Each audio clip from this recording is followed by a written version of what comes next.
In a military move that further highlights the security dynamics in Eastern Europe, Iron troops from the 3rd Squadron, 2nd Cavalry Regiment of the United States have crossed the border from Estonia and Latvia into Polish territory. This movement comes amid renewed tensions between Russia and Ukraine, which have escalated in recent weeks with artillery attacks and troop buildups in the Donbass and Crimea. This move is not just a routine troop rotation, but part of NATO's efforts to strengthen its defense posture on its eastern flank. Since Russia's large-scale invasion of Ukraine in 2022, NATO has strengthened its commitment to its Eastern European member states, including Estonia, Latvia, Lithuania, and Poland. The deployment of Iron troops to Poland is part of the Enhanced Forward Presence mission, in which the United States leads the contingent tasked with ensuring combat readiness, interoperability, and rapid response to potential threats from Russia.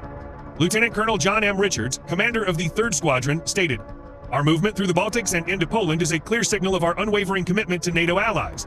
Deterrence is our goal, and readiness is our message."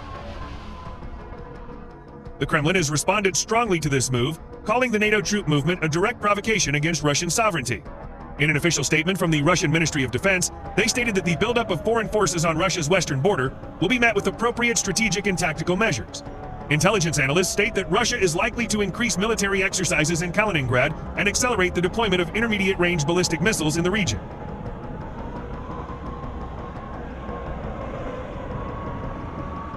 Since early 2025, the conflict between Russia and Ukraine has escalated, marked by heavy artillery shelling along the Donetsk and Luhansk front lines.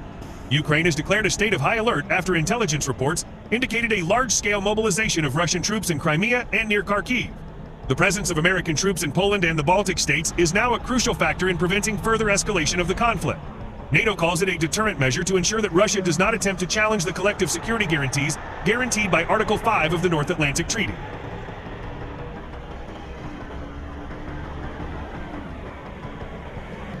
In Poland and the Baltic states, the presence of U.S. troops is welcome. Local governments view it as a tangible demonstration of NATO solidarity. In addition to ground troops, several member states have also deployed F-35 fighter jets and Patriot air defense systems to the region. Meanwhile, the European Union and the U.S. have again strengthened sanctions against Russia, including a ban on the trade of military technology and an asset freeze on several high-ranking Moscow officials. The movement of Iron troops from the Baltics to Poland in 2025 is not just a military exercise or mere symbolism. It is a direct response to the escalating Ukraine-Russia crisis and part of NATO's grand strategy to demonstrate that aggression will not go unpunished. Amidst ever-increasing geopolitical tensions, Europe now stands at a crossroads between deterrence and the potential for open conflict.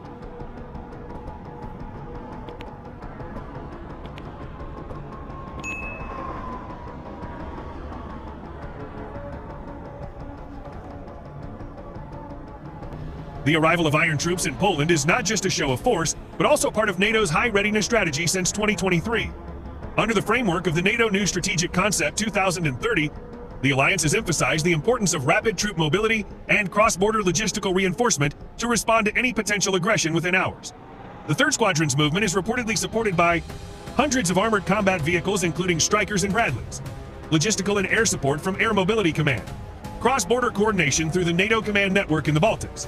This demonstrates the importance of interoperability between NATO countries, allowing thousands of troops to move across borders quickly without political or administrative barriers.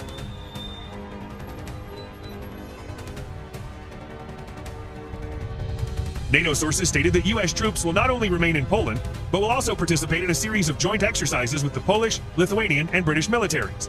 These exercises include simulated missile and artillery attacks, night combat maneuvers in forests and open terrain, testing of communications, systems, and early detection of cyber attacks. These exercises also send a message to Moscow that NATO is not only ready on paper, but also ready in the field. Many international observers worry that these movements, while defensive in nature, could exacerbate the ongoing crisis. Russia has announced the deployment of additional Iskander missile systems to Kaliningrad and intensified air patrols in the Baltic Sea. On the other hand, Ukraine has activated full combat alert in its eastern region and accelerated the delivery of weapons from Western countries, including HIMARS launchers, MQ-9 Reaper Drive 1s, and NASAMS air defense systems. Possible scenarios being considered: 1. A limited Russian attack on eastern Ukraine. 2. A mistaken target entering NATO territory such as Poland or Lithuania. 3. Aerial provocation in the Black Sea or Baltic Sea. All three of these scenarios have the potential to trigger NATO's Article 5, the Collective Defense Clause, which could theoretically drag other member states into the conflict.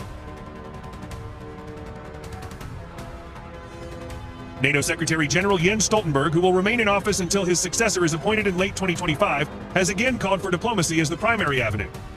In a recent press conference, he stated, "Every soldier we deploy is not a message of war, but a shield of peace. Our goal is not to escalate, but to deter." The UN and the European Union have also called for de-escalation and offered mediation between Moscow and Kyiv. However, so far, Russia has consistently rejected all attempts at negotiations involving Western countries. The arrival of Iron troops in Poland in 2025 is a symbol of NATO's defense transformation, swift, flexible, and ready. However, in the current fragile political climate, even a small mistake could trigger a major one. The international community is now holding its breath. Is this just a show of force, or the beginning of a new chapter in a conflict that is yet to find an end?